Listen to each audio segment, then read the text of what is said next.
Ya nos acompaña en los estudios de Feo Radio la doctora Yolanda Goyes, ella es vocal del Consejo de la Judicatura. Y vamos a empezar por una pregunta que la gente que está sobre todo en los medios se hace. Doctora, bienvenida, buenos días. Que aparentemente usted tenía que estar en funciones, usted y otros vocales, hasta el 29 de enero del 2025. Sin embargo, pues continúa en funciones. Y aquí viene la primera interrogante para entrar en contexto. ¿Por qué siguen en funciones? ¿Cuáles son las razones para que Yolanda Goyes, Yolanda Yumipangui, Mer Benavides y el propio presidente Mario Godoy continúen en funciones? Bienvenida, buenos días. Muy buenos días. Sí, la responsabilidad de hacer la designación de vocales del Consejo de la Judicatura y de otras autoridades es del Consejo de Participación Ciudadana y Control Social. Exacto. La ley dice que cuando hay autoridades con periodo fijo, como es el Consejo de la Judicatura, el Consejo de Participación debe adoptar las medidas necesarias y con la anticipación debida para que la sustitución en los cargos sea inmediatamente después de que concluya el periodo, ¿verdad? Eso debió haber significado que hasta el 28 de enero estén designados los nuevos vocales, pero el resultado es que no está. Eso es una debilidad del Consejo de Participación Ciudadana y Control Social, y que no ha pasado solo con el Consejo de la Judicatura, sino también con otras autoridades. Entonces, la ley, en buena hora, digamos, porque si es que hubiese partido de la perspectiva de que todo va a salir perfecto, ni siquiera estuviera escrito, pero en el Código Orgánico de la Función Judicial hay una norma específica, el artículo 121, que indica que las autoridades y los funcionarios, los servidores judiciales en general, que incluye a los vocales del Consejo de la Judicatura, tienen que estar en funciones prorrogadas, es mandatorio, ¿no? Estarán en funciones prorrogadas hasta que sean legalmente sustituidos. Dicho esto, estamos ya en el contexto y usted sigue trabajando y ha presentado una propuesta de reglamento para el concurso de la Corte Nacional de Justicia, lo hizo hace pocos días, pero nos llama siempre la atención que usted no solamente presenta la propuesta, sino que invita a la ciudadanía, invita a la academia, invita a los profesionales a debatir y aportar. ¿De qué se trata esta propuesta, doctora? Sí, mire, quiero ser muy clara en algo, ¿no? Cuando yo ingreso al Consejo de la Judicatura, y gracias, siempre hemos tenido abiertas las puertas de FB, de otros medios de comunicación, cuando yo llego junto con el equipo que me acompaña, nosotros dijimos desde el inicio, tenemos 11 meses de funciones, y en 11 meses de funciones deberíamos actuar en propósitos puntuales. No podemos pensar en transformar absolutamente todo, porque es imposible, porque el tiempo no daba. Y uno de esos propósitos era el concurso para completar la Corte Nacional de Justicia. De tal manera que le pusimos todo el énfasis de esta cultura, esta práctica de nuestra parte de siempre hacer propuesta para debatirla, para ponerla en conocimiento de la ciudadanía, es una forma de trabajo adquirida porque yo provengo de los movimientos sociales, por ejemplo, del movimiento de mujeres, del movimiento de niñez y adolescencia, en donde los esfuerzos son colectivos y son los que tienen mayor legitimidad. Voy a poner un ejemplo, el Código de Niñez. El Código de Niñez y Adolescencia, que antes no existía, y se lo aprobó en el año 2000, es producto de un proceso nacional de debate. Y eso es lo que generó que exista apropiación de la sociedad. Por eso es que ahora más de 700,000 niños gozan del derecho de alimentos que está establecido en ese Código de Niñez. Entonces, esta forma de elaborar la política pública consultando con los actores tiene una virtud, el que la sociedad se apropia de los procesos. Y eso es importante porque la sociedad realiza control al sistema público. Claro, ¿no es primero cierto? Aporta con las necesidades. Una construcción colectiva. Exacto. Entonces, el primer proyecto que nosotros lo pusimos en conocimiento de la ciudadanía, lo hicimos en enero del año anterior, hace un año, ¿no? Luego de ello, ya estando como vocal en el Consejo de la Judicatura, promovimos incluso la convocatoria. Allí estaba Álvaro Román de presidente y debatimos algunos temas y allí ya se delimitaron algunos aspectos sobre probidad. La probidad ha sido un tema no tratado en función judicial antes, ¿no? Y la probidad es una característica que está en la Constitución y que busca que la función judicial tenga en su nómina solamente personas que sean probas. Y nosotros tenemos muchos jueces y juezas probas, tenemos gran cantidad de funcionarios judiciales que lo son. Entonces, el hecho de valorarla lo que hace es promover al buen funcionario. Antes no se tomaba en cuenta esto y pues fíjese usted que también se cometieron errores porque por, por esta cerrazón que suele existir de no abrirse a cosas nuevas, ¿no?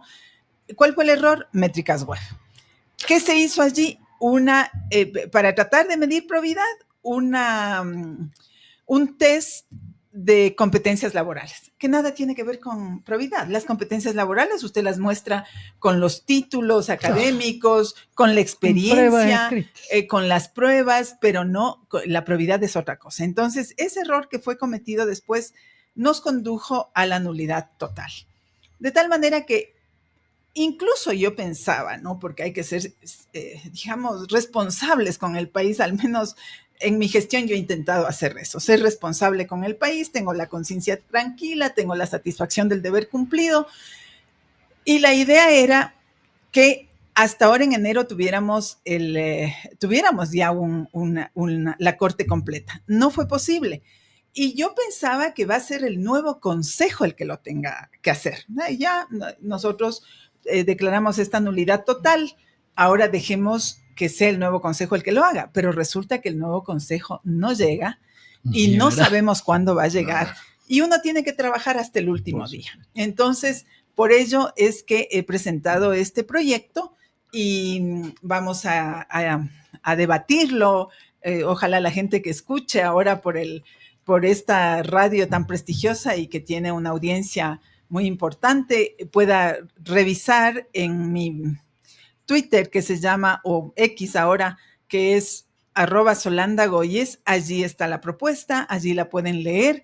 Hemos puesto parámetros de probidad, que es algo que le interesa a la gente, en donde se califica el historial de la relación con el sistema penal de parte de los postulantes, si han sido funcionarios judiciales, su historial disciplinario, ¿no? ¿Qué acciones han habido? Y mire, la idea es conformar un comité, eso es lo que yo estoy promoviendo, que conformemos un comité con las universidades más importantes que tiene el país, por ejemplo, porque las universidades de posgrado. ¿No? ¿Hasta cuándo es?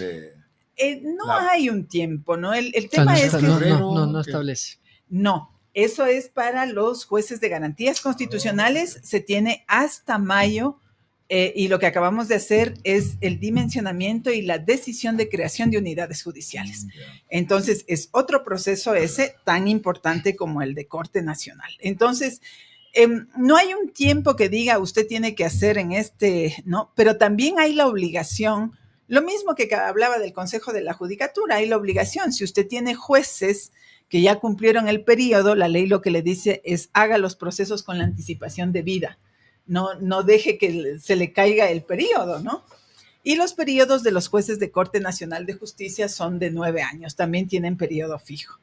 Entonces, hay que trabajar y hay que trabajar hasta el último día y nosotros estamos siempre en ese propósito. Byron, ¿no? Galarza se incorpora al diálogo con la doctora Solanda Goyes, ella es vocal del Consejo de la Doctora, qué importante es usar el castellano, por lo menos yo lo uso mucho, ¿no? Y según la Real Academia de la Lengua, ser probo significa una persona íntegra, honesta y con un comportamiento moral intachable.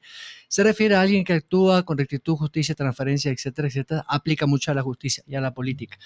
¿Por qué utilizo ese término? Bueno, primero para que los oyentes puedan saber qué significa esto de ser probo. Yo también puedo ser probo, pero tengo que probarlo. Es decir, aquí puedo hablar bonito, yo tengo 2 maestrías, diplomados, bla, bla, bla. pero puedo ser íntegro, eso es dificilísimo de probar. Y para un magistrado, imagínese, si estamos viendo esos jueces que sacan a delincuentes, todos los días vemos que la policía se queja de que sacan a delincuentes con un historial, veíamos o escuchamos esta mañana, 80 detenciones, 80 detenciones, y muchísimas de ellas que asaltos, muerte violenta, y lo liberan, por ejemplo. Entonces, claro, ¿dónde está la probidad de esos jueces? Entonces, mi pregunta es, ¿por qué el proceso hace que primero tengamos que renovar a los de arriba, esos grandes magistrados de la Corte Nacional que como hemos visto, como el señor Terán, ¿no? Que nos escalofría solamente recordar ese nombre? Y esos jueces de primer nivel llevan no sé cuántos años. Yo me acuerdo que el doctor Yalc no, se estaba trabajando en hacer estos procesos de selección de esos jueces de primer nivel, ya como 8 años, creo, 7 años. A ver, es verdad que se requiere hacer un concurso para integrar jueces nuevos de primer nivel. Allí hay una discusión que me parece que también tiene que participar la ciudadanía, porque hay personas que hablan de que deberían ser concursos cerrados solamente para función judicial, otros abiertos, incluso para oxigenar, que vengan de libre ejercicio, que vengan de la academia, nuevos profesionales. Y tiene que hacerse estas incorporaciones, pero este consejo no puede abordar todo, ¿no? Mucho más que estamos en un... Mire, nosotros hemos sido seleccionados para completar un periodo. Eso es importante recordarle a la ciudadanía. Por supuesto, son temporales. El Consejo de la Judicatura es nombrado por el Consejo de Participación Ciudadana que presidía Julio César Trujillo en el año 2019. Del 2019 su periodo terminaba ahora en enero del 2025. Ninguno de los que fueron nombrados como titulares subsiste. María del Carmen Maldonado renunció, Patricia Schettini renunció, Jorge Moreno renunció, luego fueron removidos, fueron removidos Juan José Morillo, el doctor Fausto Murillo, la doctora Maribel Barreno, Wilman Terán salió por allanamiento y por detención. Entonces, Javier Muñoz también salió detenido. Entonces, es una institución en donde los propósitos nacionales han sido dejados de lado. Allí hay algo que hay que relevar, ¿no? Digamos que las instituciones y las personas cuando están en la función pública tienen que ser valoradas por los resultados, ¿no? Los resultados que yo puedo presentarle al país es todas las propuestas que se han hecho y algunas lamentablemente ni siquiera puestas en discusión internamente, lo cual muestra el interés de quienes conducen la institución. O sea, ¿cuáles son las prioridades, no? Entonces, no somos hasta ahora capaces de hacer una agenda de justicia en donde todo el mundo la cumpla.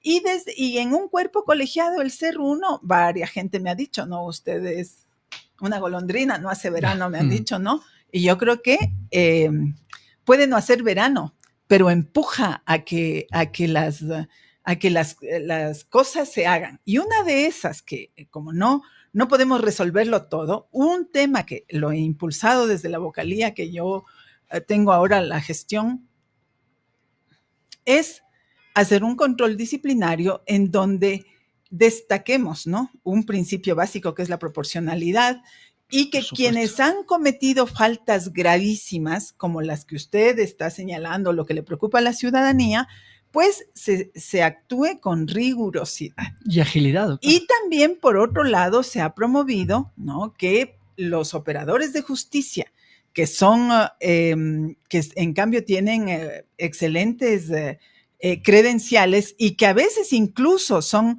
perseguidos por eso, porque este es un país que actúa al revés, ¿no? A veces a los honestos los delincuentes denunciando a los honestos. ¿Por qué? Porque les estorbamos, ¿no? Entonces buscan como ponernos problemas judiciales, desprestigiarnos, ¿no? Entonces, porque el Ecuador está realmente en unas condiciones muy complicadas y eso no es ajeno al Consejo de la Judicatura, ¿no? Imagínense que hay por allí pasquines que les dan valor de denuncia y denuncias reales que las esconden. ¿Por qué? Porque son sus amiguitos, ¿por qué? Porque son sus panas, ¿no? Entonces, esa práctica en la función judicial y en el Consejo de la Judicatura específicamente le ha hecho mucho daño a la institución.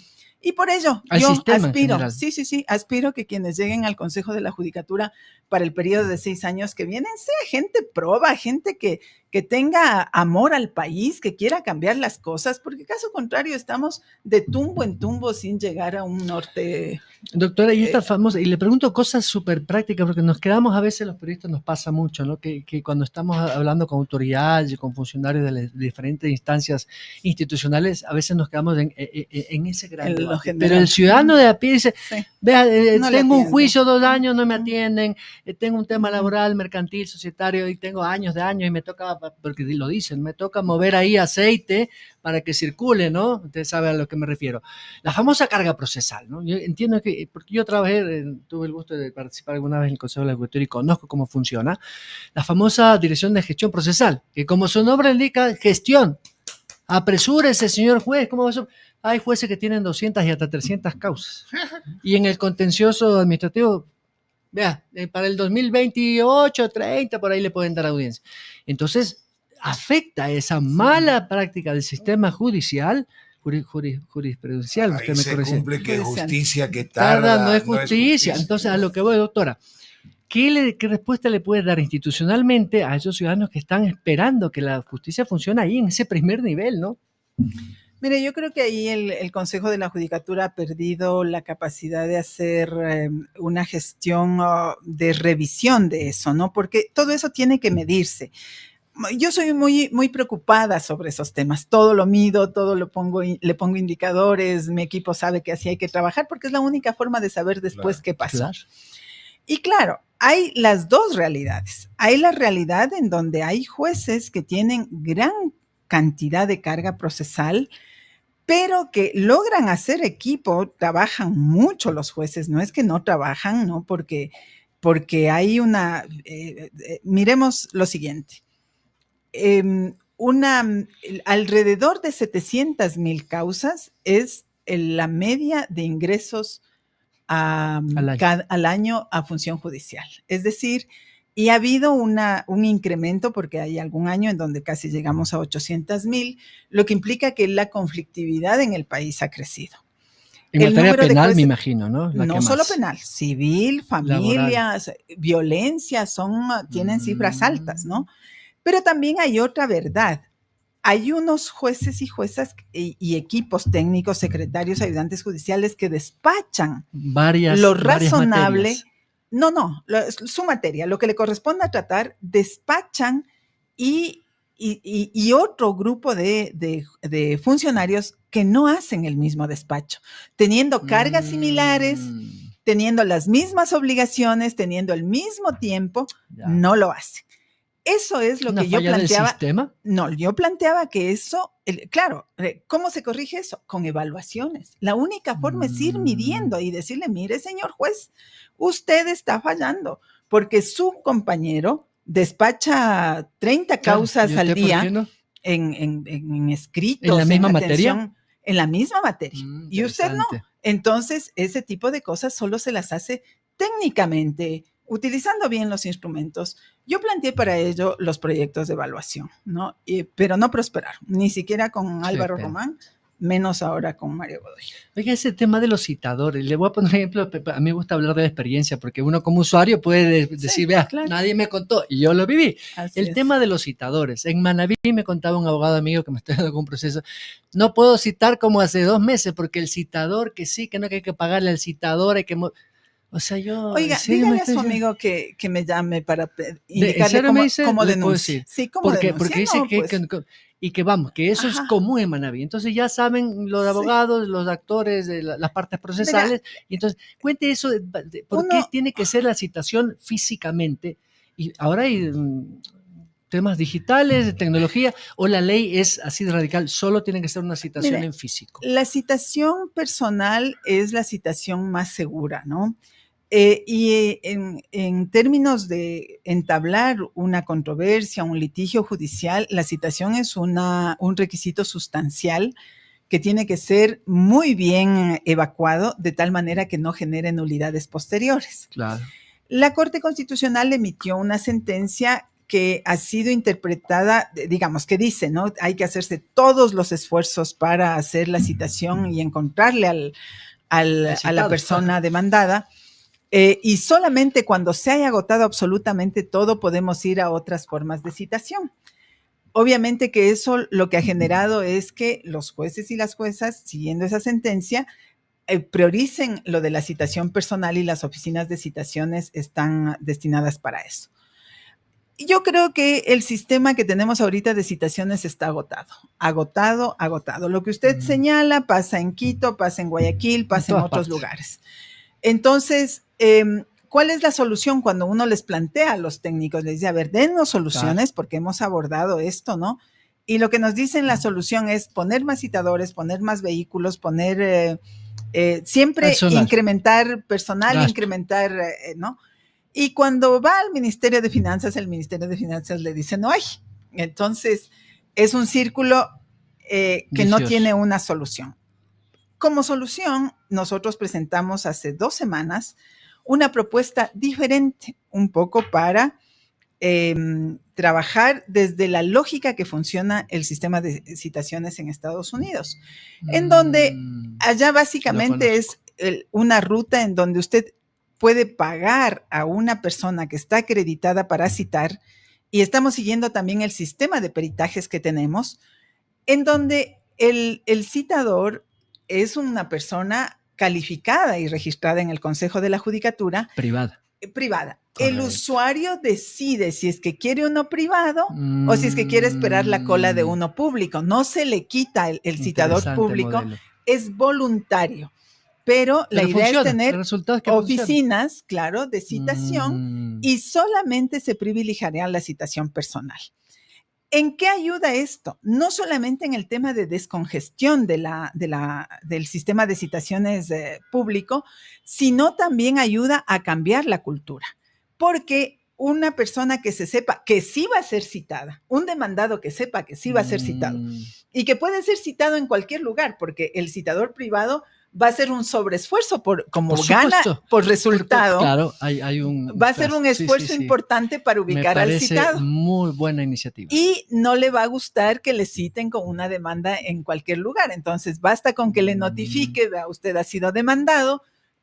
La idea sería generar la cultura de decir, ya he sido demandado, aquí estoy, haga el favor de no citarme públicamente o en sitios, ¿no? Entonces, con el periódico. Claro, entonces la idea también es generar un cambio de cultura, porque ahorita con la dificultad de la citación, más bien, la cultura del demandado es perniciosa, se esconde. Ya sabe, ya tiene una serie, claro, y ganar tiempo, no aparece, porque como solamente es citación física personal, se privilegia la citación personal, entonces dice que no está, que se cambió de domicilio y genera una serie de historias falsas, ¿no? Con el objeto de que no le citen. Entonces, eso es un tema que hay que superar. No puede ser que nosotros alimentemos la cultura de la trampa. Hay que más bien alimentar la cultura positiva de la lealtad procesal. ¿Y de qué depende eso? ¿Una acción administrativa interna de ustedes? Yo presenté un proyecto de resolución, ya está en conocimiento del presidente y de los vocales. Ahora tenemos que esperar que lo debatamos y lo aprobemos. Es controvertido, ¿no? Mario Godoy está hoy también en el ojo de la tormenta. Puede haber novedades, porque lamentablemente... Empezando por un juicio político. Claro, la parte política siempre interviene, doctor. Lamentable o felizmente, eso ya de acuerdo a cómo se lo mire. Lo cierto es que hay que seguir trabajando, me parece, estamos aquí, hay que seguir haciendo algo positivo por el país y hay herramientas. Gracias por atender la entrevista y que le vaya bien con la convocatoria que ha hecho. Muchísimas gracias a ustedes y a todos quienes escuchan FB Radio. La doctora Solanda Goyes, vocal del Consejo de la Judicatura. Nos vamos a la pausa.